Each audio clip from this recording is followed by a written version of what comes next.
Welcome to Humans of Business, the podcast where we uncover the human side of successful businesses.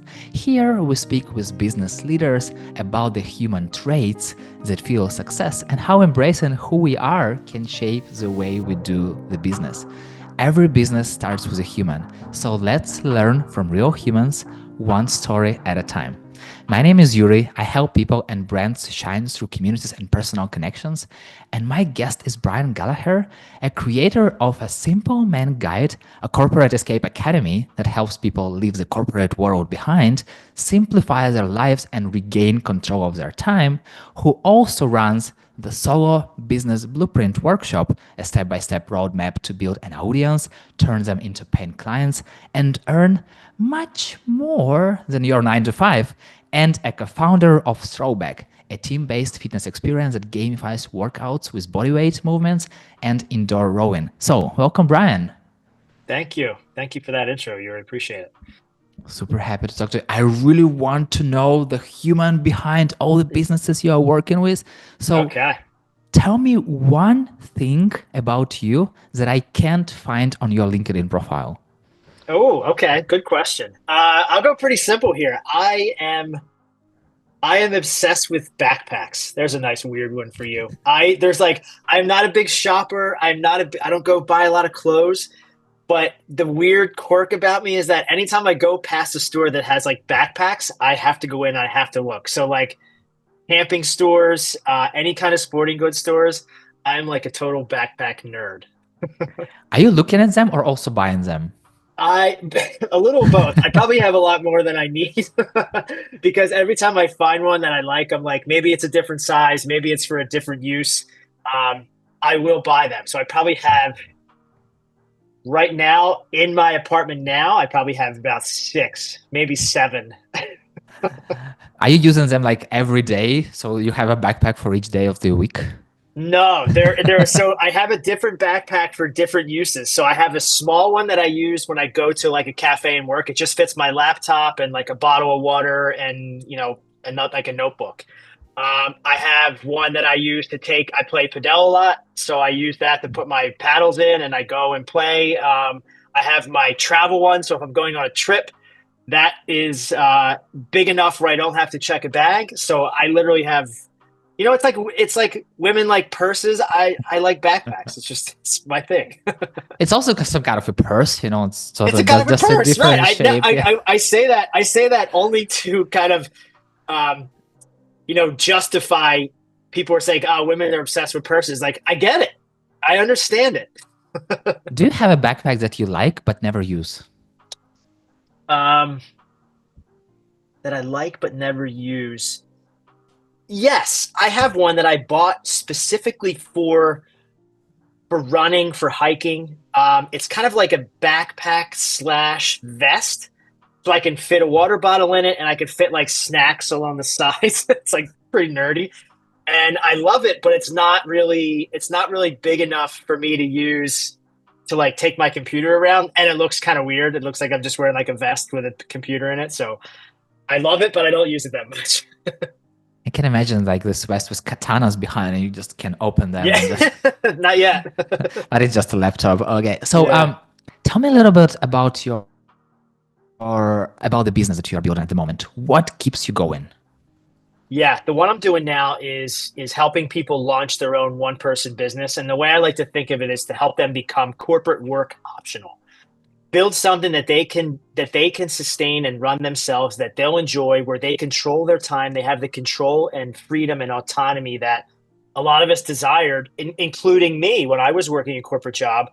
I just never liked the idea of someone else having control of my calendar or something else. And bottom line is this: I hated having people tell me what to do. So I wanted to I always had this idea in my head of, just something I can do on my own, a one-person business. I don't need employees. I didn't need capital. I didn't need a building. I didn't need investors, like nothing. Just me with something that I can provide, where I can interact with people and I can help them do something that they want to do for themselves. And the one thing that I've landed on after people started asking me questions about how I did it was helping them successfully leave a job and start something on their own and run their own business. And the reason that I continue to do this business is because I can remember Hmm. specifically two types of wake ups that I had. One was when I was in my corporate job, and you wake up and you're like, I specifically remember in my New York City apartment, my alarm going off early. And I know I had to race out the door. But before I even got out of bed, I remember like whispering to myself, 16 hours and you're right back here. Like everything will be okay. And like that's a horrible way to go through your days. Now, I contrast that with my days when I first started my new business and the way I feel now. It's like I know exactly what I want to work on. I have a vision of what I want to do. I have the plan and the steps for each day that I want to go and work on. And there's nothing more exciting to me than, seeing something that you want to build and making slow progress on it. And I want to help people get from that first type of wake up to the second part. That is like my whole why. That feeling, I think everybody deserves to feel that at least once in their lives, because many of us go through working 9 to 5 jobs that we basically picked the path when we were teenagers and are expected to just enjoy it up until we're 60. But so much about us changes. I mean, so much over the years.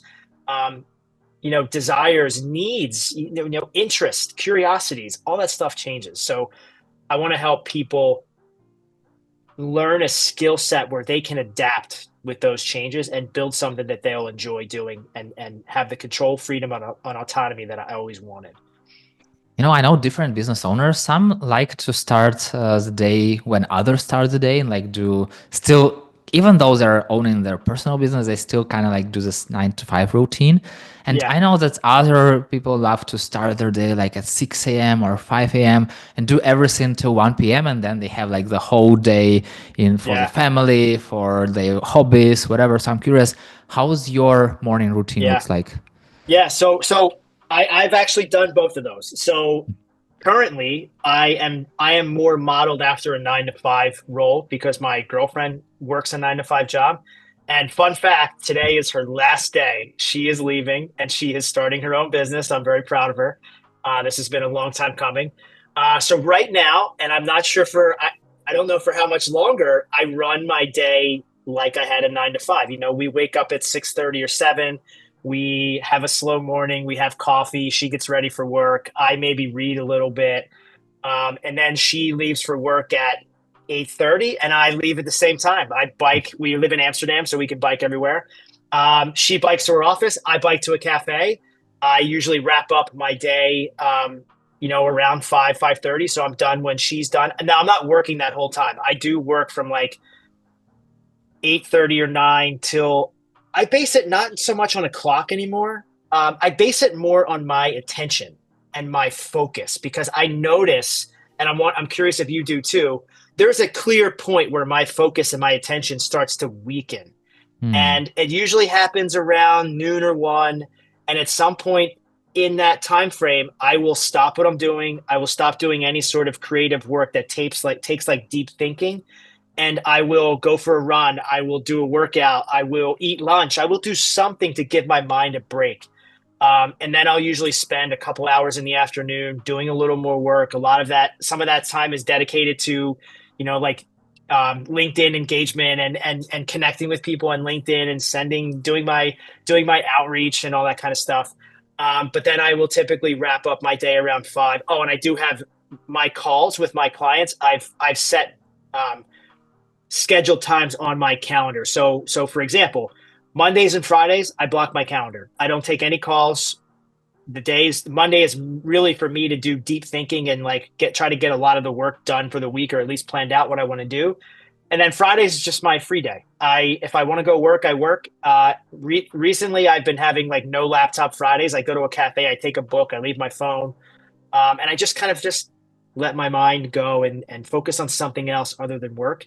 But I allow people to book time on my calendar Tuesday, Wednesday, Thursday from about 4 to 6 p.m. Europe time, so Central Hmm. Europe time. And that's typically what my week looks like. But I do operate on the 9 to 5 schedule for right now. I used to wake up super early. I used to work out in the morning. I used to try to get all my work done in the mornings, have my afternoon open for exploring, depending on where I am and what I'm doing. If I'm traveling, I like to do that. But if I'm in a stable, set living environment, I don't need to go out and explore as much. I will kind of set my day a little more around the work schedule. But I do, the big difference now is like before you'd have to work from 9 to 5 or 8 to 6, or like my last corporate job was 8 to 10 p.m. So 8 a.m. to 10 p.m. I had a pretty long hour job before. It was all just based on time that you were there. Not all that time was Yeah. productive, because I know my mind turns to mush at certain points during the day. And that's when I like to get up, go do something else that doesn't need any mental capacity, like a run. I totally coming back to this mental capacity stuff. I have like usually 10-ish tasks per day, but they Yeah. are definitely not the same. So there are like 5 easy tasks, like 3 medium tasks, and like Okay. 1 or 2 some harder tasks that I need to think about. And I totally see when my mood goes down. Yeah. And there are different approaches. Some people say that you have to start with the hardest task. Some people say that you have to like start with the easier task, because then you see like 5 tasks is done and then you are motivated more to go for a harder task. But I notice it depends on day by day basis. Okay. Because at one day, I have the capacity in the morning to start for the hardest task, and like I will crash them. And I really crash them very fast. Like when another day it can take me like 2 hours, I can do in like Yeah. 30 minutes. But sometimes it doesn't work. Sometimes I need Yeah. some kind of a warm up. And I'm like, okay, I have this 6 routine tasks. I don't have to think a lot, but I just have Yeah. to make them. Okay, let me warm up, like this Yeah. combustion engine. I'm just warming up, Yeah. and then I'm like, okay, now I'm ready to Now tackle I'm the ready. big. Yeah. So that's exactly why I also do not really understand this 9 to 5 thing. Yes, I understand that you have to sit there in the office, but that's why I love like solopreneurship, freelancing, that you have to deliver what people need from you. You have to deliver the result. Nobody cares about the hours. No. People care about result. And I'm like, yes, because one day I can do nothing, but another day I will do something that I would do like for a week. Yeah. Yeah. So, and you told that you are going to a cafe and you are then doing like connecting with people on LinkedIn or online. And I'm curious, how do you approach meeting new people? Um, I usually, so most of the people that I've met through in Amsterdam, like it's not my home country. I came here as an expat 3 years ago. Um, Most of the people that I've met or that I am meeting are either I've seen them a bunch of times at the same place. So for example, I have 3 or 4 friends that we go to the same coffee shop, like, or same cafe. Coffee shop means something different in Amsterdam. It's a place where you buy weed. But Okay. cafes, coffee places. There's a couple people that I've met. We're at the same place 3 to 4 times a week. So we just started talking. Turns out the one guy that I just met, this guy David, we saw each other in the same cafe 3 times a week for like 6 months. We finally started talking. He's actually a coach too. He's active on LinkedIn, so we started talking about that. But usually, I approach meeting people like really based around things that I enjoy doing. Like I don't have the work environment where you're friends by association, or by like being in the same area for every day. Like you get to meet people that way. I don't have that. So I usually like to I meet people doing things that I enjoy. Like I'd say my last few friends that I've met have been playing padel. People that I've met playing padel. I play 2 3 times a week at the same place. And I just try to be open and, you know, almost like reflect or share positive energy. And just, I always have a rule. Um, no matter what the situation is, smile first. Don't wait for someone to smile at you. If you make eye contact, smile. It never hurts. Now, I do notice people react to it differently in different places in the world. People have told me that, and I never really understood it. But I know in certain countries, you smile at people and they don't smile back because a lot of times they just view it differently. I don't know if it's different. I think you said you were from Ukraine. Yeah. No, I it's don't know if it's okay. Yeah. I don't know if it's different there, but I noticed in some countries, and I'm blanking on which ones particularly, like where you smile and like not everyone, they kind of look at it a little funny. But that's my rule. If it works in some places, great. If it doesn't, that's okay. But I usually like to smile first. It's always been a rule of mine. Yeah, in Ukraine, if you smile at people, they're like, "You're crazy! Like, why are you smiling I at me?" think some people do, right? But in other places, it's totally acceptable. People are like, "Hey, hi." Depends. I think big city, small town, the size definitely plays a part too. But that's been my rule for a really long time, and it's never really failed me. How do you know that you clicked with someone? It's hard to say. That's a great question. There's an energy there. Like there's an energy there that, I mean, energy is a very real thing. I mean, if somebody walks into a room, you can feel them. You can feel the presence they have around them. I feel like when I talk to someone that I click with, there's never really like a break in the conversation. Like the chat can go on for a really long time, pretty effortlessly and seamlessly. And there's other times where you feel, if you're in a silent moment, you feel a little uncomfortable. I feel like people that you click with, if you're silent for a minute, it doesn't feel awkward. It feels fine. There's no feeling. But the feeling, right? If you're sitting next to someone and you don't really know what you want to say, they're not really talking, and it feels there's like, oh, this is the awkward silence. Like, are we still friends? When you're with someone that you click with, that doesn't really happen. That feeling doesn't really come through. Does that make sense? Do you see what I'm saying? Yeah, I totally get it. And I also had this feeling that I need to feel this awkward pause, that I need to say something, that I Yeah, need to be this person who's the conversation starter or whatever and open the people. And it hurts. It hurts yeah, doing that sometimes. yeah, yeah. And most times it hurts. It's stressful. It definitely adds a different layer than a conversation. Like, for example, like this conversation right now seems to be flowing pretty easily. Now, if we were sitting on a park bench and we didn't know each other, and maybe both of us were like, should I say something? Should I ask him something? Should I, then it feels awkward. And Yeah. I think that's part of it. What, like, am I clicking with this person or no? But I feel like if you are putting yourself in situations where you're doing things that you generally enjoy doing, clicking with people kind of comes naturally. Like it feels like it's much easier. And I say this because I was traveling a lot in the like I would say 2 years ago, and I always traveled solo. But I never had trouble meeting anybody. And one of the ways that I used to do that was working out. And it's something I love doing. And I feel that if you're involved in an activity that you love doing, it's almost hard to not throw off positive energy. You know what I mean? Yeah. And I feel like that is a key for like making sure you can find people that you connect with, is like just put yourself in situations where you're doing things you enjoy doing, and it kind of comes naturally. In business environment, when you are going to some kind of a conference or some kind of a meetup or like meeting some people on LinkedIn, sometimes even if you are not clicking with them, sometimes there is this voice on the back of my mind. Maybe I should push myself a little bit. It seems Yeah. like we can do a little bit of a business together. It seems like we might be a good match on this professional level. So, do you have such voices? And if yes, do you push through to work with people whom you are not clicking with? Um, I'm never really in situations where I'm pitching my services live. It's very rare.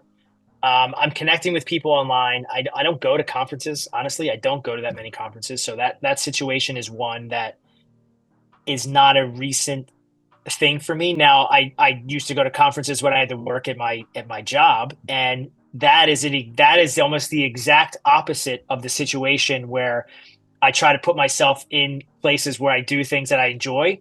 In those types of environments where I'm at a conference for a job I had, it's like, I don't want to be here. It's for work I don't care about. I'm not really in a situation or environment where I'm enjoying what I'm doing. So I'm sure that the energy I am giving off is not what it would be if I were going for a run. It's a lot different. So I don't find that to be something I come across that much now. I do feel, to kind of answer your question a different way, you can sort of sense it on calls with people who you are talking to, that you are have shown interest that they want to work with you. Now, there are people that I've had that you have a conversation with them, you have 2 conversations with them, and you're like, I'm not really sure. I don't know if I really want to work with this person, even if they wanted to.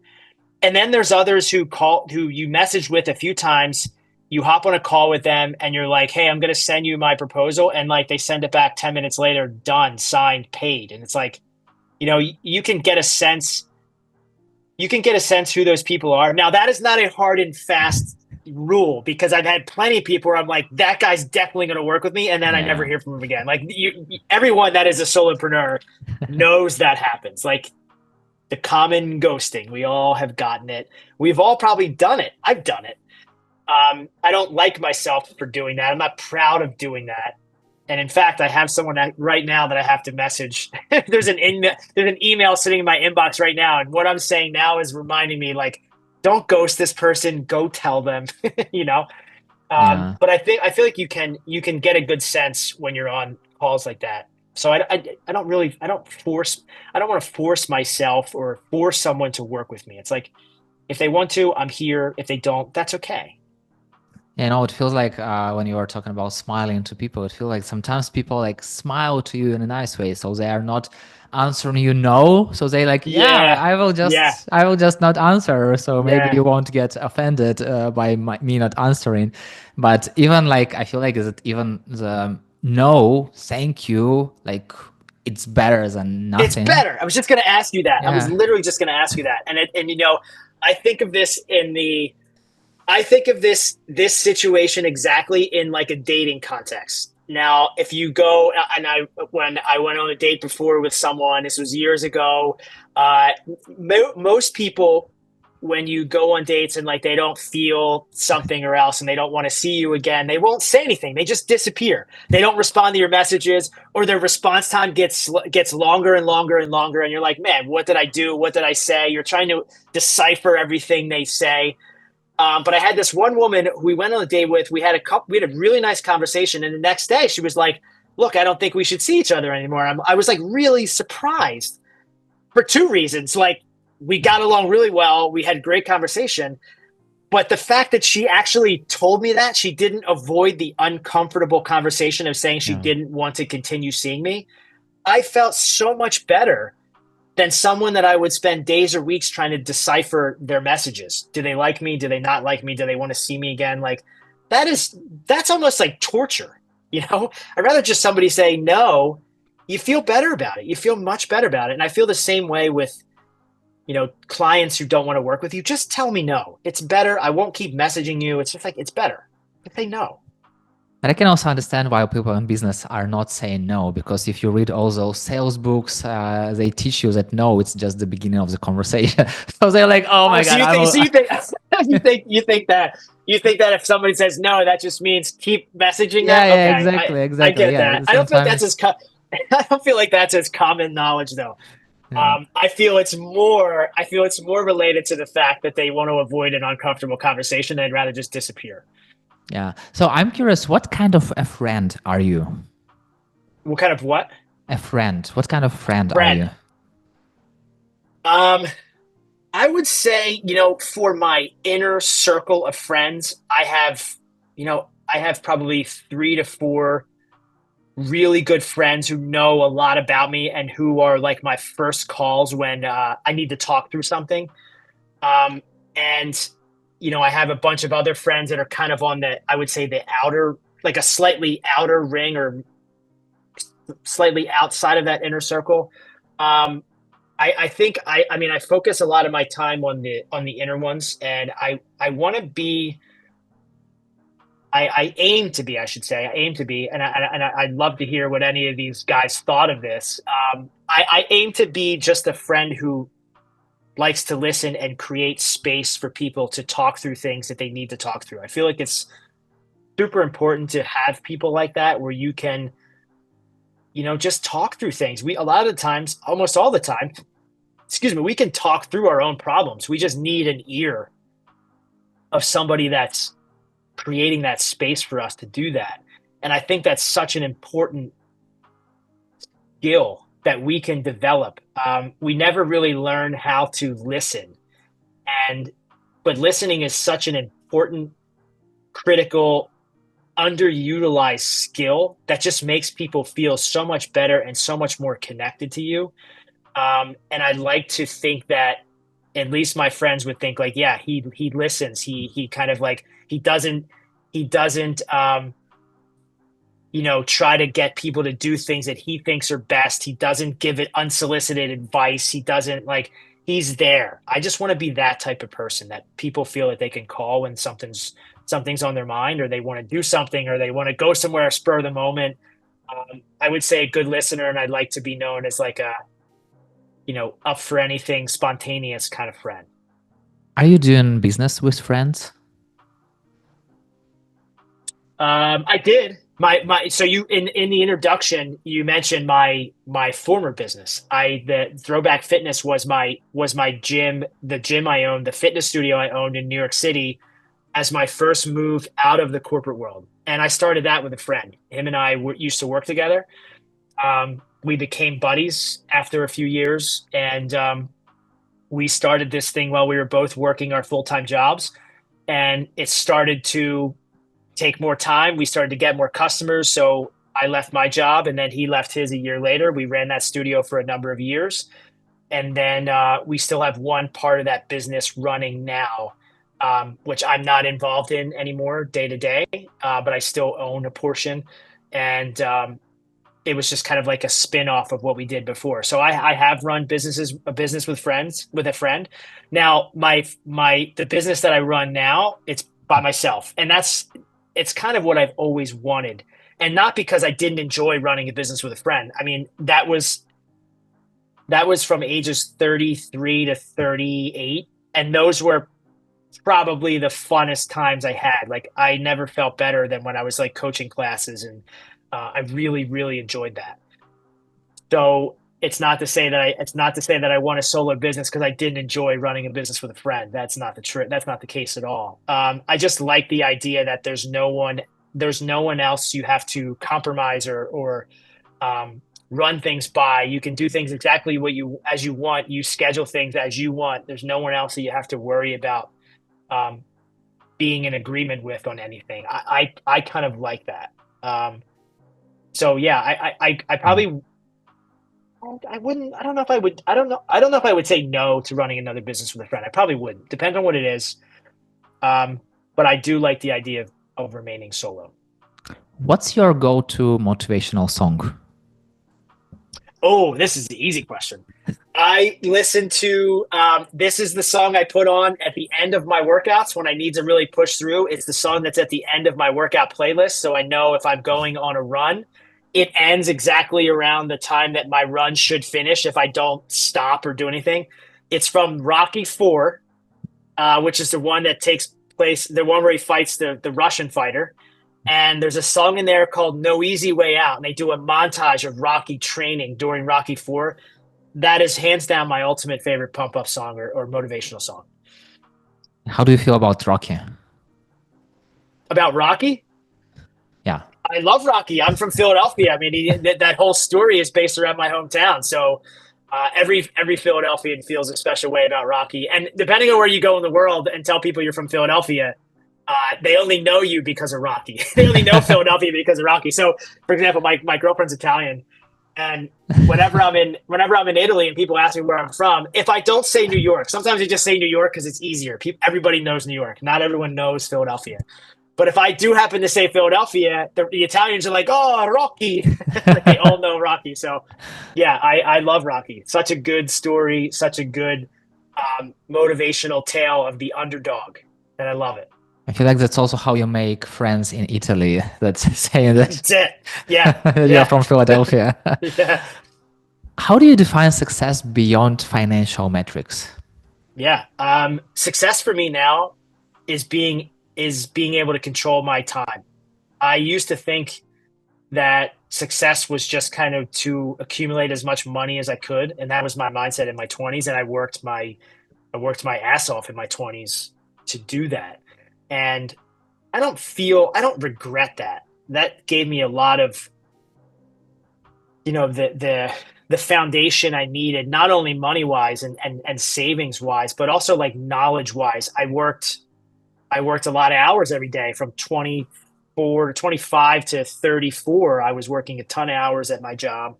And money was the sole indicator of how well I felt I was doing. But now that indicator has switched to, can I control my time? Can I go somewhere when I want to for as long as I want without having to ask anybody for permission? And that allows me to do many things. I can do something as simple as taking in a run at 11 a.m. on a Tuesday with no one to ask. I live in Amsterdam. I'm from the US. My parents still live in Philadelphia. I take a month every year or in November when Americans celebrate Thanksgiving, and I go home and I move back in with my parents for a month every year. I've done that for the past 5 years. So those types of things now are the important things to me. I don't care about a big house. I don't care about, we talked about Lamborghinis before we started recording. I don't care about Lamborghinis. I don't care about really about anything I can buy. It's more about, can I do what I want, when I want, with who I want for as long as I want, and not do shit I don't want to do. That's my definition now. You know, when you're working on a job that you don't like, you kind of feel when you're burning out because you dislike doing it, you have this pressure and you feel like, oh my God, I can't take it anymore. But when you're doing something you like, it's hard to see those burnout signs because you might enjoy what you do and you want to more and more and more. I can do this anymore. So how do you prevent burnout while running a solo business? Yeah, it's a tough question. I mean, I feel that I did have it. Now it's interesting you say you don't actually see it, like, because you don't wake up every day dreading what you're doing, and I didn't. I did in my old jobs, especially my first one, but I don't dread anything I'm doing now or was doing with my other businesses. Now, this is not to sit here and say that, running your own business is all, rainbows and unicorns, whatever people say to signify happy stuff. That is not the case. And I will be the first one to tell you that there are things that I have to do for my business that I don't like doing. There, I said it. And when I ran my fitness studio, do you think I liked waking up at 5 a.m. to go teach a 6 a.m. class? No, I didn't. Do I like sending out a bunch of DMs on LinkedIn now? No, not particularly. So I think it's important to, make sure you are able to, now that you have control over your time, to make sure you are taking that time to do things that you actually enjoy doing. Like, we don't do this, at least me, I didn't start this business on my own for myself so I could work harder.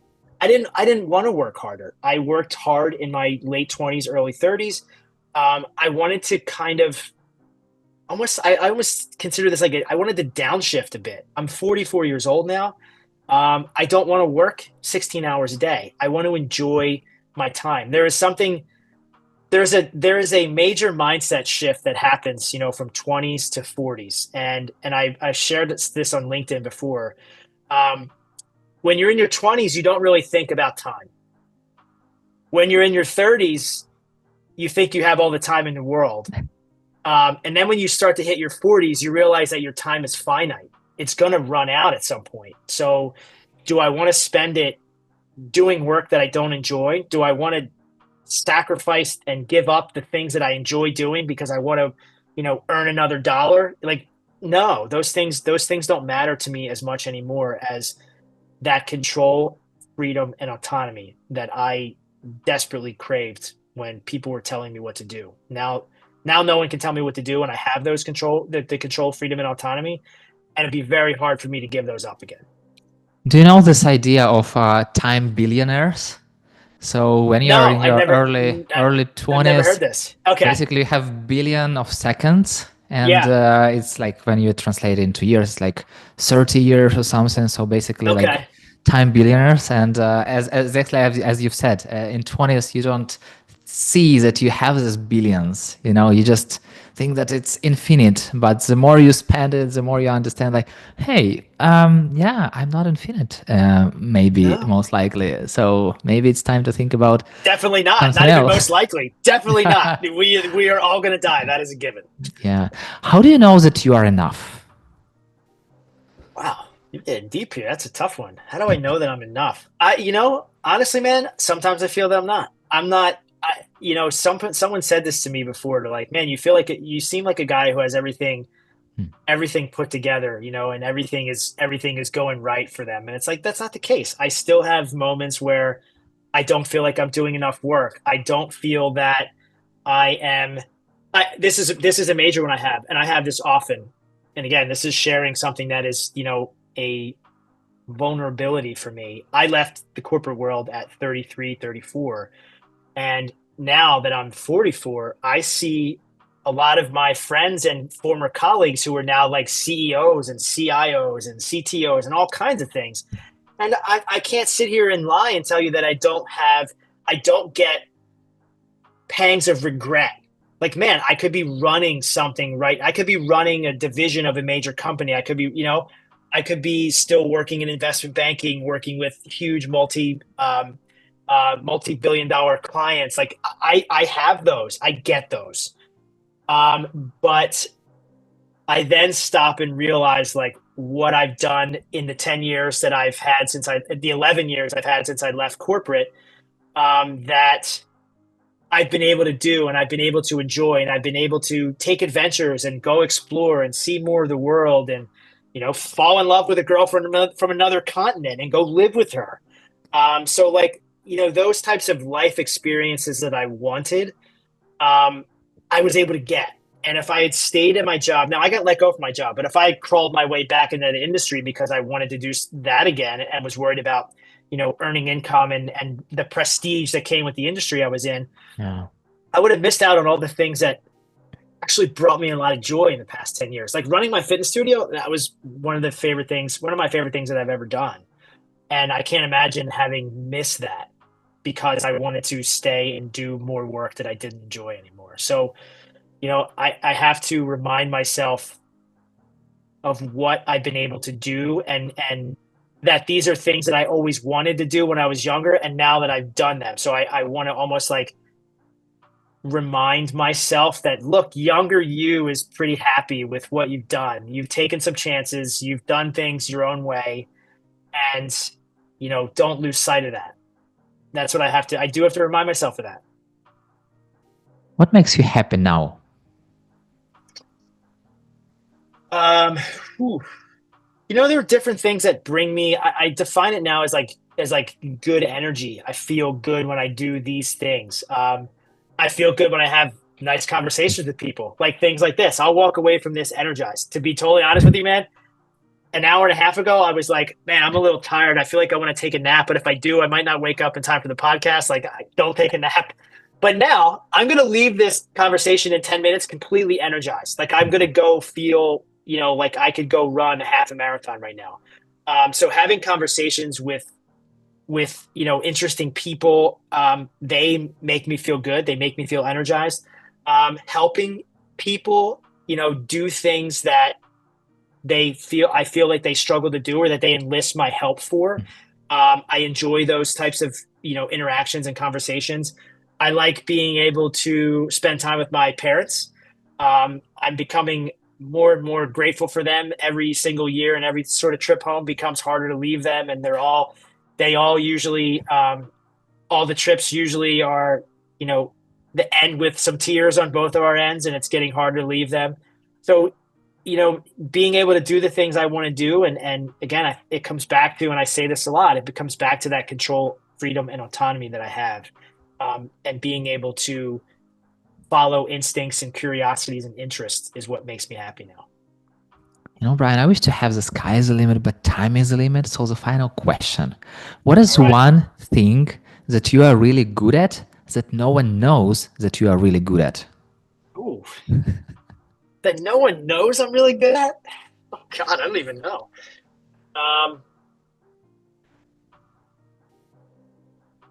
Man, oh man, that is a really tough question. I didn't promise you easy questions. No, I know. I feel like the things that I feel I'm good at, I shared. Like I love running. I love, working out. I share that stuff all the time. So I feel like people kind of know that. What is something I'm good at that nobody knows? Your secret superpower. I don't really have one, man. That's going to be a boring answer for you. So I got to think of something. Nah, it's okay. Okay. Let's say this. This is something that still surprises me. I have a pretty I have a pretty solid memory. Now, it's for weird things though, because a lot of like my family makes fun of me because I forget like pretty big things, but weird things from like 30 years ago, I still remember. Like I can put on a rap song that I liked as a 13-year-old and I can still belt out all the lyrics from it. I don't maybe that's a common thing. I don't know, but if I put a song on and I'm walking, I'm like, "Oh, I remember the song." And then I just start singing and I know all the lyrics to it. Um, I don't know if you'd consider that a superpower. That's probably the thing that's come to mind first. That no one knows. That's the tough part. That Yeah, no one yeah, knows. yeah, yeah. But it also says that you are sharing openly your story, which is I do. I do. And I used to share even more. I probably share a lot less now. I used to use Instagram for my business and my marketing, and there was a compulsion to share more on there, and I did. hmm, So I really don't have anything that I kept to myself. got it. And what is the best way to connect with you? LinkedIn. I'm on LinkedIn every day, pretty much. My full name is Brian D. Gallagher. My website is simplemanguide.com. And I'm still on Instagram, but I'm not as active. And my handle is Simple Man Guide. And last but not least, name Yeah. 2 people I should have this podcast conversation with. Ooh, okay.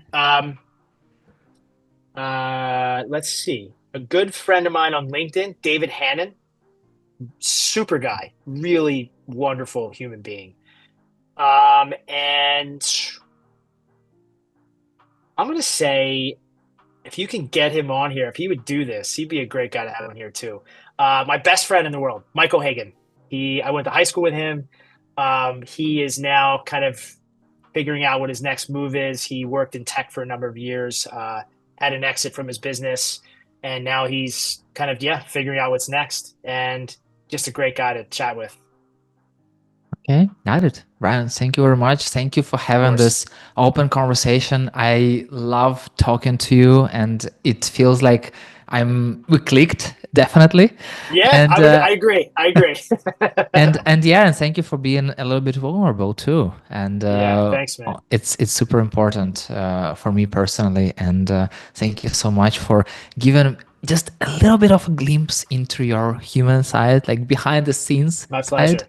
And Thank you for thinking of yeah, me for this. I really had a good time. Thank you so much. thank you very much. And yeah, see you in the business world. And thank you so much for listening. If you have any questions about how the community can help you reach and overcome your business goals faster, let's connect on LinkedIn and talk about it. That's it. We're done. See you in the next episode.